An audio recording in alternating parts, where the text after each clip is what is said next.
Glória a Deus. Quantos receberam a ministração da pastora Adriane? Glória a Deus, foi uma bênção.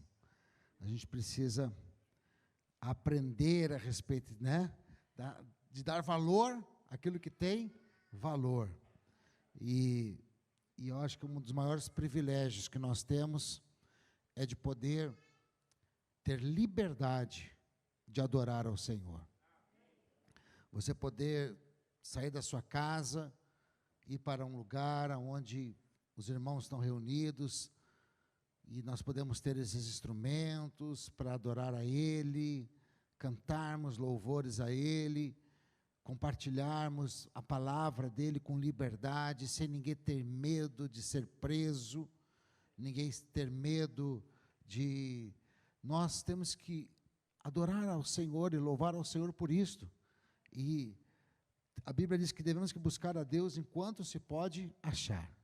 Então foi tremendo poder receber essa ministração. Eu queria, antes de nós compartilharmos sobre esse filme, queria fazer mais uma oração. Se você pode, feche os teus olhos.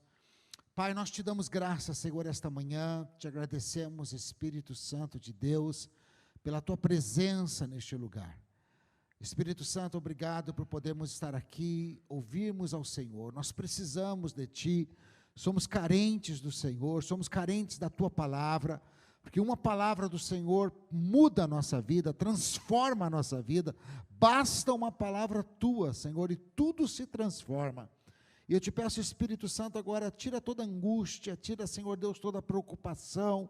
Senhor, que o nosso espírito, que a nossa alma, que, Senhor, todo o nosso ser possa estar voltados para ouvir aquilo que o Senhor quer falar conosco, porque a Tua palavra, ela é lâmpada para os nossos pés, ela é luz para o nosso caminho. A Tua palavra, Senhor Deus, é pão, é alimento. A Tua palavra nos encoraja, a Tua palavra nos conserta, a Tua palavra nos alinha, a Tua palavra, Senhor, é vida e vida em abundância. Por isso, Senhor Deus, nós te pedimos, ministra sobre nós, fala conosco, fala ao nosso coração.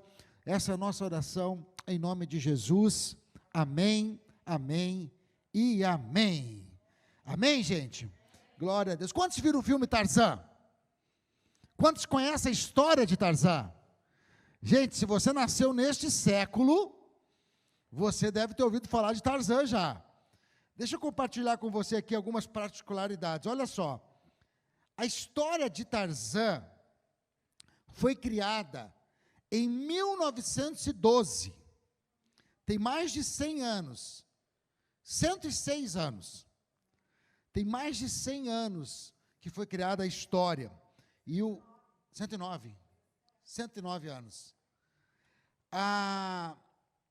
Por um inglês chamado Edgar Rice, ele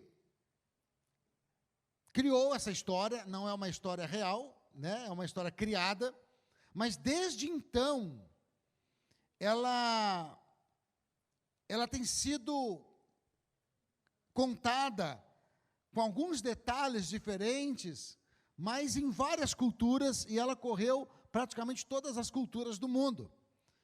Ela fala basicamente de um filho de um aristocrata inglês, né, que passando eles com a família, esse bebê pela África, eles passam por um motim da caravana que eles estavam, e os pais são mortos, e essa criança, este bebê, filho desse aristocrata, então é criado ali pelos chimpanzés, pelos gorilas da África.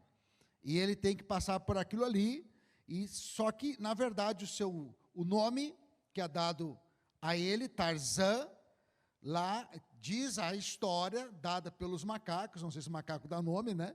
Mas os macacos chamam de Tarzan, que quer dizer pele branca. E o nome real na história dele é John Clayton III. Ele, na verdade, é um lord de Greystock e muito rico, um dos homens mais ricos da Inglaterra. É um herdeiro de um dos maiores patrimônios da Inglaterra. Então, toda a história se dá desse bebê criado por esses gorilas e que, na verdade, tem uma linhagem de um lord inglês milionário, muito rico. Para a gente ter noção dessa história, só para a gente se ambientalizar, e por isso eu acho difícil que você não tenha ouvido falar, pelo menos nos últimos 100 anos, eu não sei o que você fez nos últimos 100 anos da sua vida, mas você devia ter ouvido falar.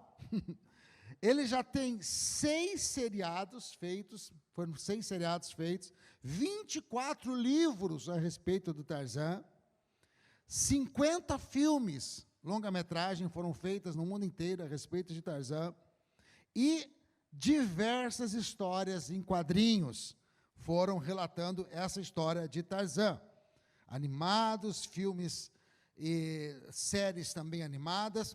E em 1999, a Disney produziu, então, um longa-metragem, né, uma animação com alto orçamento de Tarzan. Foram 143 milhões de dólares para filmar em 1999 este filme, essa animação a respeito de Tarzan. Quantos viram a animação da Disney? Essa animação? Alguns viram, outros não sei onde é que estavam nos últimos 100 anos, mas tudo bem. Ok. Essa animação foi tanto sucesso que ela arrecadou 300 milhões de dólares. Ela deu o dobro, né, de lucratividade para a Disney. Mas o que isso tem a ver conosco? O que isso nós podemos aprender? E a gente sempre, nessa série Animation, nós tivemos já aqui o filme Aladdin, quem esteve aqui lembra, falamos a respeito dos desejos, né, no relacionamento de Aladdin com o gênio, os desejos que ele faz. Na semana passada falamos de Monstros S.A., né, nós vimos lá aquela animação da Pixar também, Monstros S.A., e falamos um pouco das memórias infantis, né, de como a memória do bicho-papão, e todo aquele filme, aquela invenção em cima daquilo ali, e como as memórias elas podem nos impulsionar, e como as memórias podem nos travar também, como é importante nós construirmos memórias que no momento certo, a memória certa, tem o poder de nos tirar de situações difíceis. E eu lembro que eu até fiz uma relação com o filho pródigo, né, que tinha gastado todo o dinheiro da casa do pai, e ali estava criando porcos, numa situação terrível, numa situação angustiante, mas ele teve uma memória. Ele disse assim, caindo em si, diz o texto, né, lembrando, disse, eu tenho um pai, eu lembro da casa do meu pai. Caindo em si, ele disse, eu vou ter com meu pai, eu vou voltar para a casa do meu pai, porque eu lembro que lá na casa do meu pai foram os melhores dias da minha vida, eu lembro que lá na casa do meu pai não faltou alimento, eu lembro que na casa do meu pai eu tinha segurança, eu lembro que na casa do meu pai eu era considerado, eu era amado. Então todas aquelas memórias da casa do pai foi suficiente para fazer ele se levantar e ir em direção à casa do pai. E todas as vezes que nós nos levantamos e vamos em direção a Deus, Deus vem em nossa direção para nos restaurar. Mas nós temos que ter memórias, essas memórias, porque no momento que nós estamos passando por adversidade, nós vamos lembrar de uma vitória que nós tivemos. Olha, eu lembro, hoje a situação está assim, mas eu lembro que há 8 anos atrás, eu estava com uma situação parecida com essa, e a situação também estava dessa maneira, até mais terrível mesmo do que essa. Eu não tinha condição de ter vitória, eu não tinha condição de resolver, mas eu lembro que o meu Deus fez isto e fez isto por mim. Eu lembro que eu tomei a posição da fé, e Deus se manifestou, e aí quando eu lembro dessas vitórias, quando eu lembro desses testemunhos, essas memórias, elas me encorajam a vencer os desafios de hoje. Então, nós falamos um pouco de memória na semana passada, e aí Davi também usa as memórias para, inclusive, enfrentar Golias, né? Quando perguntaram se ele podia enfrentar Golias, se Davi, aquele rapaz franzino, podia enfrentar um campeão dos filisteus, que era Golias, um gigante, e ele diz, olha, eu me lembro que eu já enfrentei um leão e Deus me deu vitória. Eu já enfrentei um urso e Deus me deu vitória. Quem é esse incircunciso que está aí ameaçando o exército do Deus vivo? Então ele lembrava da vitória do leão, ele lembrava da vitória do urso, e ele diz, o mesmo Deus que me deu vitória sobre o leão, e me deu vitória sobre o urso, é o Deus que vai me dar vitória nesta situação também. Então, nós aprendemos sobre a importância das memórias. E hoje eu queria compartilhar com você um pouco dessa história de Tarzan, que é uma história inventada, claro, ela não é bíblica, nada a ver com a Bíblia, mas ela mostra a situação de um rapaz, um bebê, que de alguma maneira, se encontra agora no meio da floresta africana, e os seus pais foram mortos, não havia nenhum humano mais ali, então ele é adotado por esses gorilas, né? E por uma mamãe gorila que tinha acabado de perder o seu bebê também, por uma situação da selva, e ela ali então começa a criar aquela criança como se fosse o seu bebê. O filme, né, o texto, no caso, criado por ele, diz que ele cresce com todos os costumes, é óbvio disso. Então, há 3 fases nesse filme que são importantes. A primeira fase fala de uma adaptação.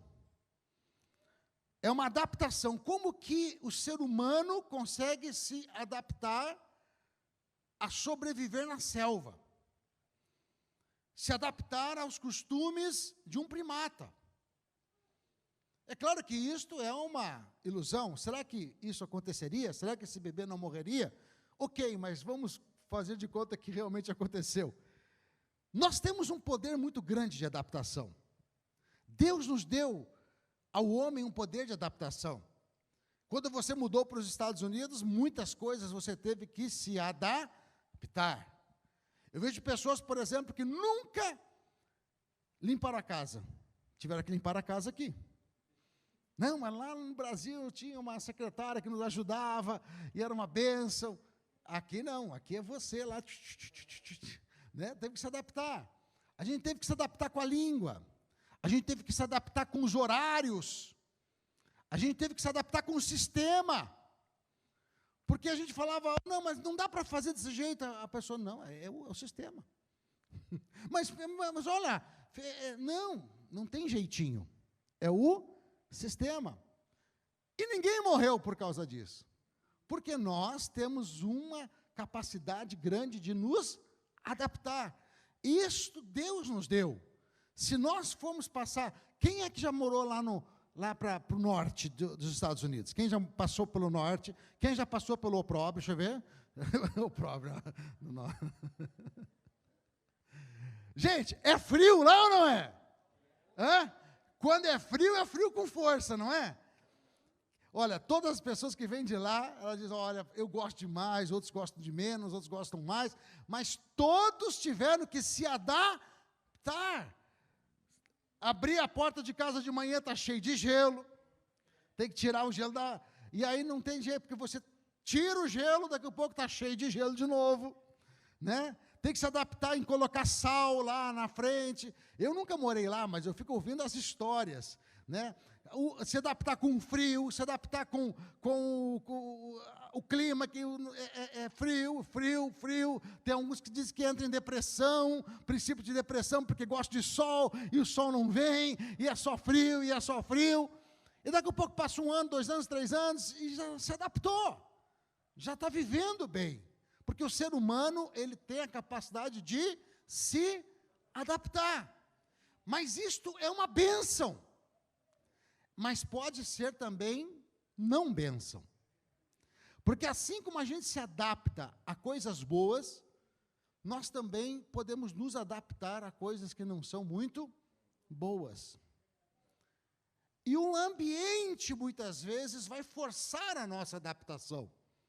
O ambiente vai forçar a nossa adaptação. E nós precisamos saber qual é a natureza que está dentro de nós.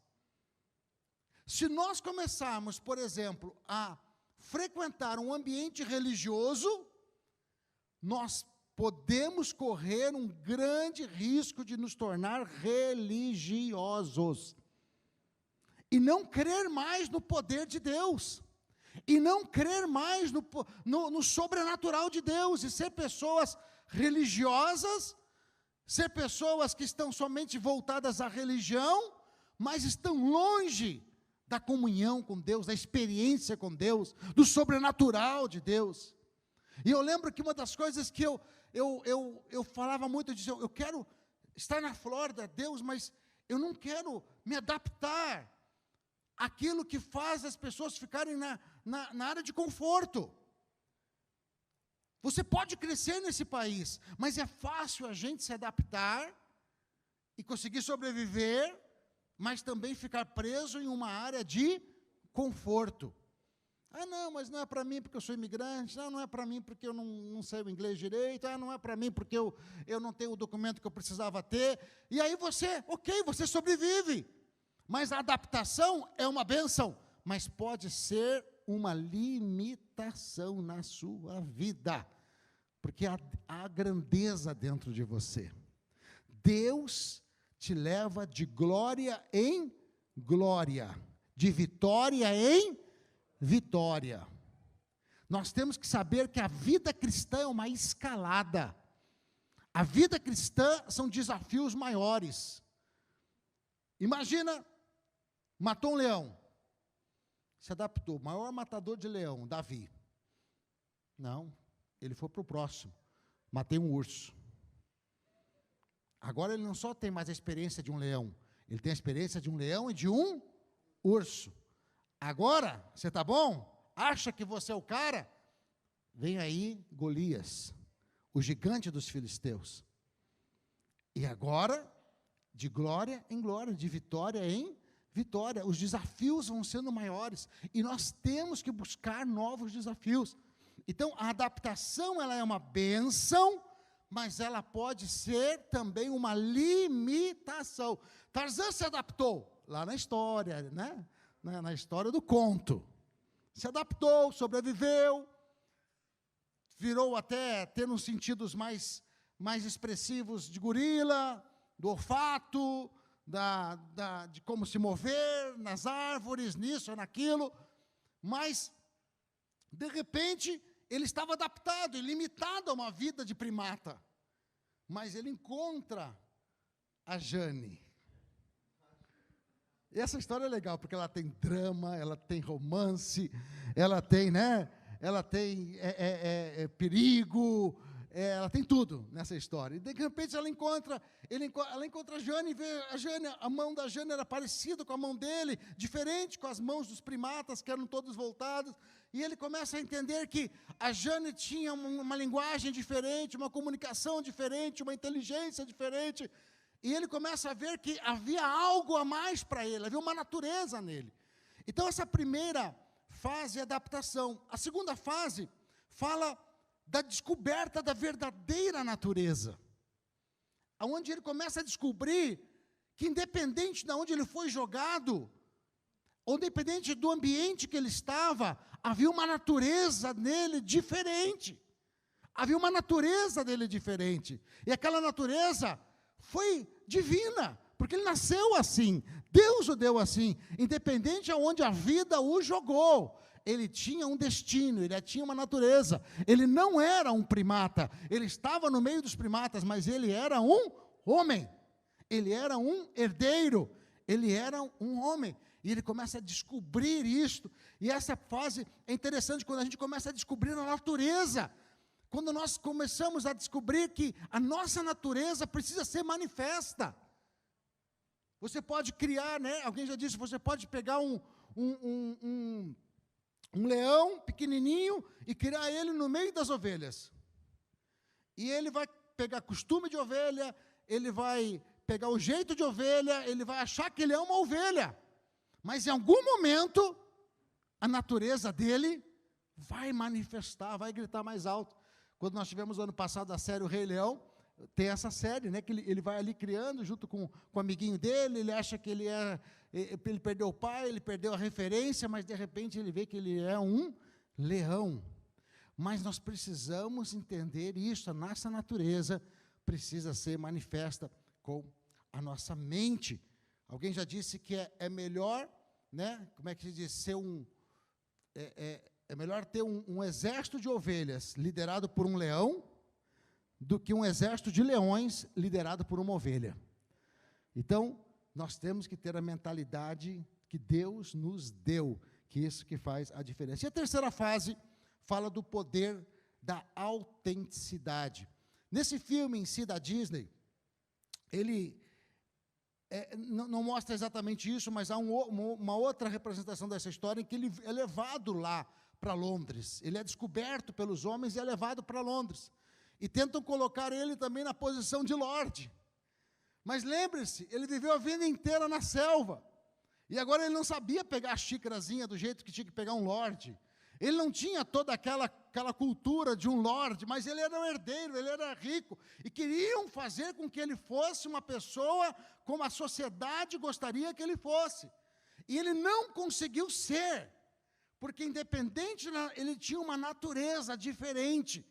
E ele não vivia mais agora segundo o que as pessoas gostariam que ele fosse, mas ele queria viver segundo a natureza que ele tinha dentro dele. Isso é muito importante, e a gente vê como isso hoje, né, por mais de 100 anos essa história, nós vivemos em um tempo em que nós estamos buscando viver a vida de outras pessoas.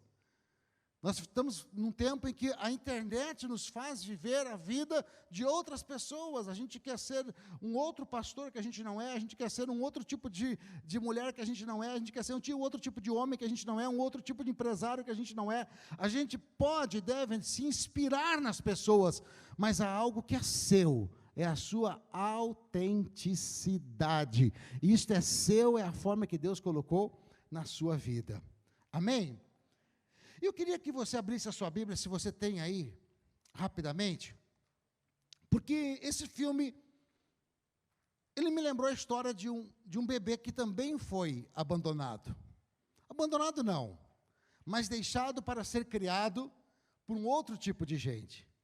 Em Êxodo, no capítulo de número 2, fala de um bebê chamado Moisés.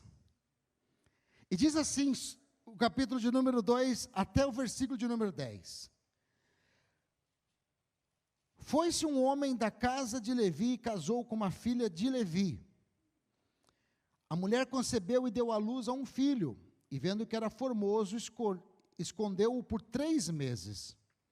Não podendo, porém, escondê-lo por mais tempo, tomou um cesto de juncos e revestiu de betume e pinche. Capítulo 2, agora no versículo 3, tá? Então pôs nele o menino, e largou entre os juncos à beira do rio. Sua irmã postou-se de longe, para saber o que havia de acontecer. A filha de Faraó desceu para se banhar no rio, com as suas donzelas, e ela passeava pela beira do rio. E viu o cesto no meio dos juncos, e enviou a sua criada, e o tomou. Abrindo, viu um menino, e ele chorava, e ela teve compaixão dele. E disse: este menino é dos hebreus. Então disse a sua irmã e filha de Faraó, a filha de Faraó, queres que eu vá chamar uma ama entre as hebreias, que crie um menino para ti? Respondeu-lhe a filha de Faraó: vai. Foi, pois, a moça e chamou a mãe do menino. Então lhe disse a filha de Faraó: leva este menino e o cria, e que eu te darei o teu salário. E a mulher tomou o menino e o criou. E sendo já o menino já grande, ela o trouxe à filha de Faraó, o qual o adotou, e ela lhe pôs o nome Moisés, e disse: das águas o tirei. Amém? Olha só essa história, eu sei que você conhece bem a história de Moisés. É diferente da história de Tarzan, porque essa aqui é real, essa é verdadeira. Essa foi escrita não por um escritor, mas pelo dedo de Deus. Essa é a história de uma pessoa que nasceu, viveu, morreu e foi levado pelo Senhor e cumpriu o seu propósito sobre a terra. A Bíblia diz que quando Moisés nasceu, havia sobre a terra, ali no Egito, um grande problema no Egito. Porque os egípcios eram escravos. E agora eles tinham se multiplicado muito. E o povo egípcio estava com medo dessa multiplicação, porque estavam passando a ser uma nação muito grande dentro do Egito. E o medo deles se rebelarem e poder ter força até mesmo de tomar o Egito deles. Então o faraó faz um decreto: todo menino que nascer deve ser morto. Vamos matar as crianças para esse povo não se multiplicar mais. Eles já são muito numerosos, os escravos que nós temos. E esse decreto, então, começa a ser cumprido. Nascia menino, tinha que ser morto. Nascia menino, tinha que ser morto. E os meninos que eram mortos eram jogados no rio Nilo. Porque o rio Nilo, para o Egito, não era somente a representação de um rio, mas era praticamente um deus. O Nilo para o Egito era como se fosse um deus. Até hoje, uma das representações do Egito é uma serpente, é uma cobra. Já viram isso? Os faraós, as esposas dos faraós, como é que é? A Cleópatra lá, que tem uma na história, todas elas têm uma serpente. Essa serpente é o formato do rio Nilo, é o desenho do rio Nilo, porque o rio Nilo representava esta entidade, esta serpente, este Deus que provia para o Egito toda a prosperidade. Era do Nilo que vinha a água, era do Nilo que vinha as plantações, irrigavam as plantações, era do Nilo que vinha toda a provisão. Então, para os egípcios, o rio Nilo era um Deus. E agora não só bastava, como se não bastasse matar as crianças, mas as crianças tinham que ser jogadas ao Nilo, como se fossem oferendas a este Deus, chamado Nilo. E é interessante porque não havia onde esconder o menino. E a mãe de Moisés, e eu creio, inspirada pelo Espírito Santo de Deus, toma então, faz uma cesta e diz: ele vai ter que enfrentar o Nilo.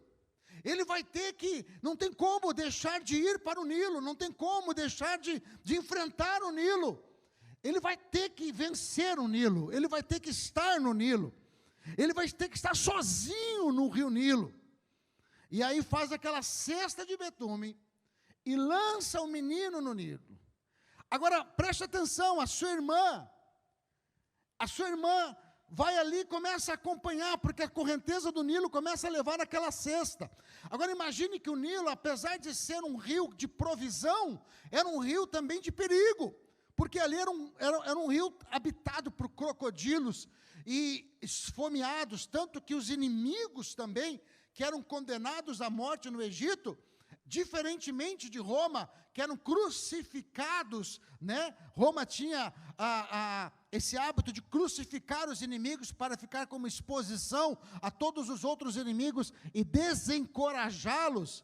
Outros reinos tinham como punição lançar em covas de leões os inimigos para que fossem espedaçados. Como que era no Egito? No Egito eram lançados no Nilo para serem comidos por crocodilos. Essa era, porque o Nilo tragava os inimigos do Egito também. O Nilo era um deus para eles. Eles tinham muitos deuses. Eles tinham o deus Ra, que era o deus Sol, mas eles tinham o deus presente, que era o Nilo, e o próprio faraó era considerado um homem-deus também para eles. Agora preste atenção. Moisés tem que ser lançado aonde? No Nilo. E ele então vai navegando sobre o Nilo, com todos os perigos do rio Nilo, dos crocodilos, que poderiam em uma bocada só ter abacanhado o cesto com a criança, com tudo. E o pior é que Moisés não vai quietinho. Moisés vai chorando. Moisés abre a boca, porque profeta é assim, profeta não fica quieto. Mesmo que esteja no meio do inferno, profeta não fica quieto. Mesmo que todos estão dizendo sim, ele é corajoso para dizer não. Não. Assim diz o Senhor. E ele vai profetizando, chorando. Por que ele diz que vai chorando? Porque o texto diz que ouviu o choro da criança, que vinha no cesto. Aquilo poderia ser também uma atração para os próprios crocodilos. Mas Miriam, sua irmã, vai do lado acompanhando ele. E aqui há uma representação da nossa vida. há uma representação espiritual muito forte nisso aqui. Porque o Nilo representa também a nossa existência na terra. A Bíblia diz que o mundo jaz no maligno. O mundo, a corrente, o correr do Nilo é como se fosse o correr da nossa vida, a nossa infância, a nossa juventude, a nossa adolescência, a nossa maturidade, os nossos relacionamentos sentimentais, o nosso trabalho, onde a gente se envolve. Isso é o Nilo. A vida é cheia de perigos. A vida é assim. Mas existe alguém que está nos observando de longe. Mesmo que às vezes a gente está se sentindo sozinho, tem alguém que permitiu que nós fôssemos lançados no Nilo, mas não tirou os olhos de nós. E eu vejo que Miriam aqui representa a pessoa do Espírito Santo. Que mesmo quando a gente se sente sozinho, ela está com os olhos em nós. E imagine que por baixo do Nilo, havia cheio de cadáveres de crianças, que foram lançadas para os crocodilos como oferta. Mas por sobre as águas, havia alguém que não poderia ser tocado, porque tinha um chamado de Deus. A Bíblia diz: cairão 1000 do teu lado, e 10.000 à tua esquerda, mas tu não serás atingido, porque tu tens um chamado de Deus na sua vida. E mesmo quando você se sente sozinho, ainda ali, tem alguém te observando à margem daquela situação. E é interessante que Moisés tinha que passar pelo Nilo. Moisés tinha que enfrentar essa serpente, considerada a serpente. E se nós fizermos um paralelo com a vida de Jesus, isso acontece da mesma maneira. Sendo ele batizado, foi para o deserto, ser tentado por quem? Por Satanás, a serpente. Jesus precisou confrontar a serpente. Não tem como, nós vamos precisar confrontar o diabo na nossa vida. É inevitável o confronto. A Bíblia diz que para isso o Filho do Homem se manifestou, para destruir as obras de Satanás. Mas não tenha medo. Não tenha medo, pode estar cheio de cadáver lá embaixo, mas a autoridade sobre a sua vida, mesmo sendo um bebê na fé, mesmo sendo uma criança, você é profeta sobre a terra, e você vai enfrentar e vai vencer. E é interessante que Moisés, ele vai sendo conduzido pelo Nilo, vai sendo conduzido por aquilo ali, pelaquela serpente. E depois, lá na frente, vou dar umas viajadas aqui, nós vamos ver de novo a serpente se manifestando na vida de Moisés. Quando já lá na frente, quando o homem, depois de ter sido príncipe no Egito, depois de ter sido lançado fora porque matou um egípcio, e depois que ele já não era mais ninguém, lá no deserto, pastoreando o rebanho do seu sogro, ele vai e tem uma experiência com Deus, é chamado por Deus para ir tirar o povo do Egito. Lembra disso? E aí ele diz: mas como que eu posso? Eu não tenho mais condição. Ele diz: o que você tem na mão? Uma vara. E ele diz: lança a vara no chão. E ele lança a vara no chão, e a vara se transforma em quê? Na serpente que ele venceu quando era bebê. E ele diz assim: toma a vara, pega na serpente, pega ela, você tem autoridade para pegar. E ele pega, e quando a vara, ele pega na serpente, a serpente se transforma de novo no seu cajado. Ele estava dizendo: a tua autoridade é superior a qualquer serpente daquele lugar. A autoridade que eu te dou, você já venceu ela quando você era bebê, e você vai vencer novamente agora, porque é nessa autoridade que você vai lá para o Egito. E é interessante isso, porque quando ele vem navegando, ele era um bebê, e agora a filha do faraó vê o choro, vê línguas estranhas, saindo daquele cesto, e manda chamá-lo, e manda pegar, e quando ela pega ele,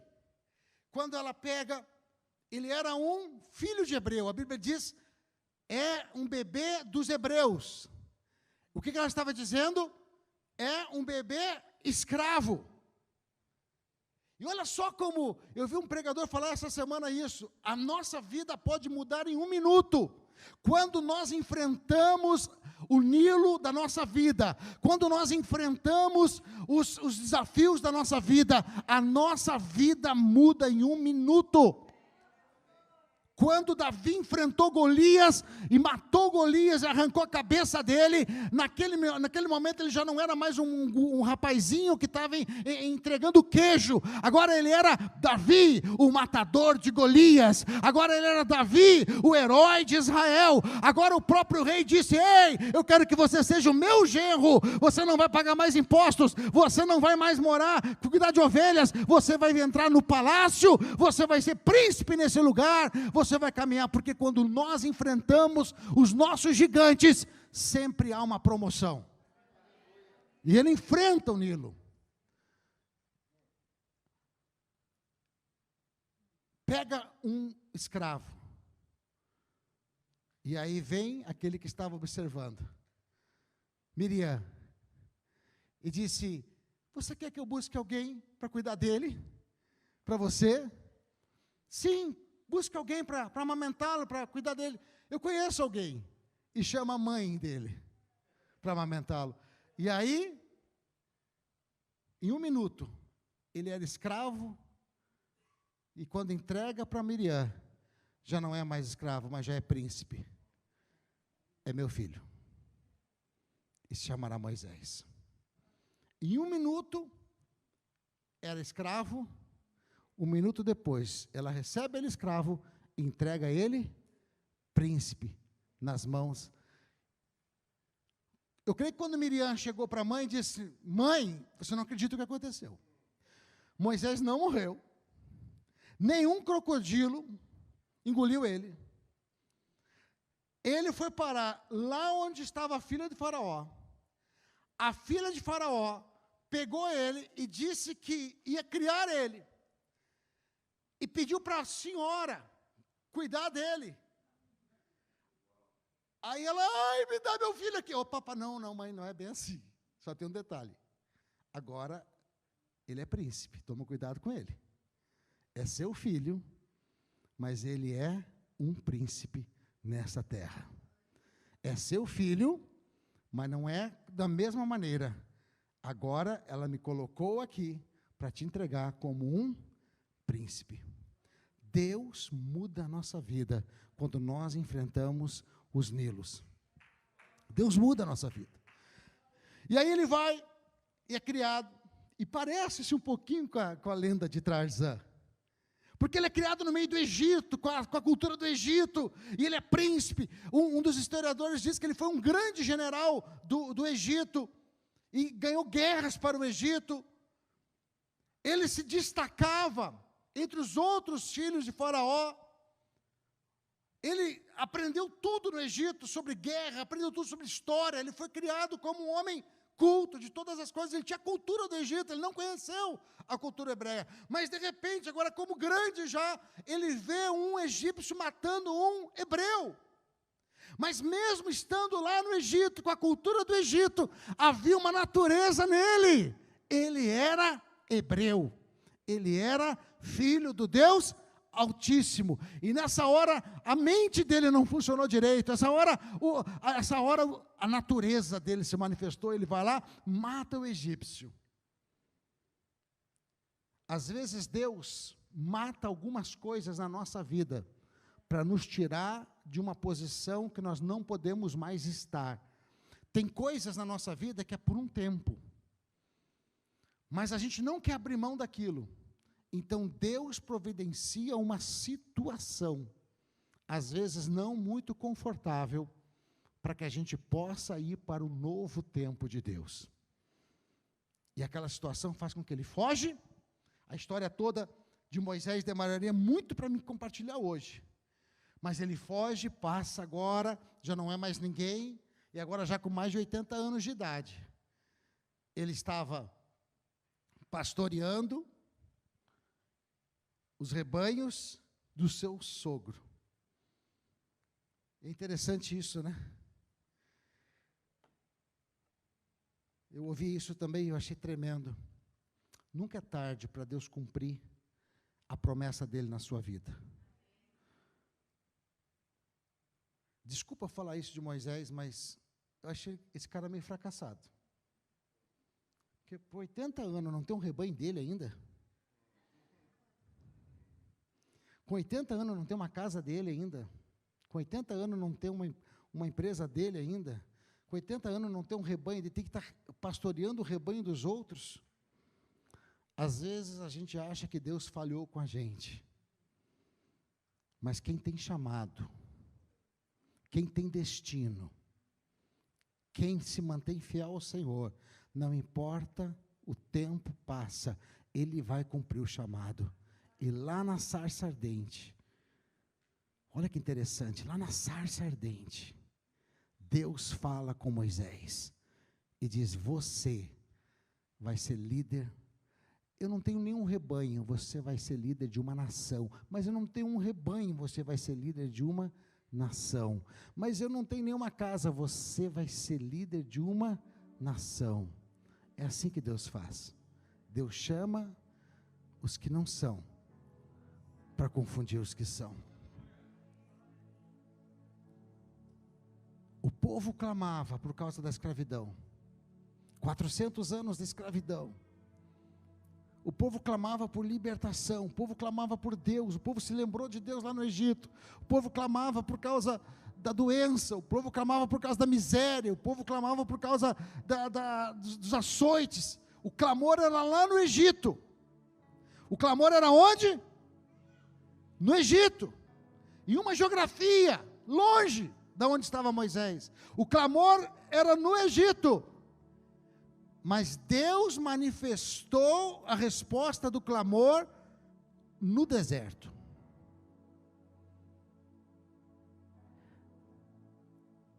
Quando você ora e clama a Deus, talvez você não está vendo a resposta de Deus, mas em outra geografia, Deus já está levantando uma situação para te responder. Às vezes você diz: Senhor, onde o Senhor está? Senhor, por que o Senhor não me abençoou ainda? Por que não se cumpriu? Talvez você não está vendo, você está questionando, mas lá no Alasca Deus está levantando alguém, mas lá no Brasil, mas lá na Europa, Deus está falando com alguém, Deus está conectando alguém, Deus está despertando alguém, Deus está promovendo uma situação que está longe dos seus olhos, mas não é porque você não está vendo que Deus não está fazendo, porque todo clamor chega a Deus. Todo clamor verdadeiro chega a Deus. Eu quero te dizer, se você está clamando por algo, Deus já está movimentando em alguma geografia, alguma situação, alguém, alguma coisa, para responder o seu clamor. Você não sabe de onde vem, você não sabe como será. Às vezes vem dos lugares mais improváveis. Às vezes vem dos lugares que você menos poderia achar que poderia vir a resposta. O que passava pela cabeça daqueles hebreus quando clamavam: Deus nos liberta? Passava pela cabeça dos mais criativos: Deus vai levantar um grande exército de uma nação inimiga que vai vir contra o Egito, e aí vai ter uma grande guerra, e no final o rei que vencer não vai ser o faraó, e vai ser um rei bondoso, e vai liberar a gente. Ah, glória a Deus! Talvez isto. Ah, Deus vai pegar um exército de pessoas que são... que vão se levantar de algum lugar e vão vir aqui, ou um exército de anjos vão aparecer e vão matar os egípcios. Eu não sei o que eles pensavam, como é que Deus ia fazer, mas você sabe o que é que Deus mandou para lá? Um senhor de 80 anos, com uma vara na mão. Isso aí,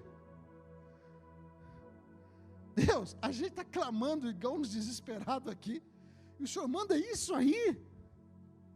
Isso é o teu tudo? ainda nem fala direito, meio gago, parece que ele é. É esse cara aí, que tem a ficha suja aqui no Egito. É esse cara aí, que é assassino, está aqui, ó, tem conta para pagar. É esse senhorzinho aí que o Senhor vai usar, com a vara na mão, com um cajado. O que você não prestou atenção é que esse senhorzinho aí, o cajado dele é autoridade contra o principado dessa região. E se cair o principado, todas as cadeias caem. Primeira coisa que Moisés faz é dar uma cajadada na cobra. Qual a primeira praga dele? Ele vai lá no rio, pá! E o rio se transforma em sangue. O rio que significava o pecado, o rio que significava a morte, o rio que significava o erro, o rio que significava a maldição, o rio que significava a condenação, agora é sangue. Acho que eu já vi isso na Bíblia. O rio que significava o nosso pecado, a nossa condenação, a nossa morte eterna, os nossos desvios de caráter, agora vem o sangue, se transforma em sangue. E aí quando ele olha para o José, ele não olha mais para o José mentiroso, ele não olha mais para o José adúltero, ele não olha mais para o José isso, ou para o José aquilo, ou para o José cheio de defeitos, ou para o José cheio disso, ou para o João, ou para Maria, ou para Renata, ele não olha mais para os nossos defeitos, porque agora nós fomos lavados e remidos no sangue. Agora ele olha para o sangue. O que ele estava dizendo era: chegou o tempo da remissão para o meu povo. Para todos do Egito? Não, para o meu povo, a saber, aqueles que se chamam pelo meu nome. Por isso, a maldição se transformou em sangue. O que era lançado na cruz era maldito, mas o sangue que foi derramado nos santificou e nos purificou. Esse é o nosso destino. Eu queria que você ficasse em pé nesse momento.